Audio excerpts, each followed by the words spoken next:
وما كنا لنهتدي لولا ان هدانا الله. الله ينصر ثوارنا وبارك في شبابنا وشباب سوق الجمعه مع الطاغي اللي لطمنا، اللي شردنا، اللي بهدلنا.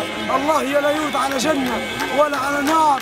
الله ما يقول دفنه ولا يقول كفن ولا يقول شيله، بحرمه النبي المصطفى، بحرمه بشر الحافي، بحرمه صالحين مصر، ولا اله الا الله والله اكبر والله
تقدم بأجمل التهاني وأحر الأمان للشعب الليبي الذي اضطهد 42 عام من هذا الطاغية.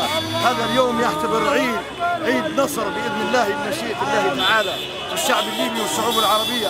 فألف تحية لأبطالنا الثوار الذين يتواجدون على الجبهات، فألف تحية مملوءة بالحب والتقدير إلى كل ثائر يحمل السلاح ضد هذا الطاغية وعوانه وزدانه، وبإذن الله من نصر إلى النصر، وسنبني ليبيا الجديدة بإذن الله تعالى.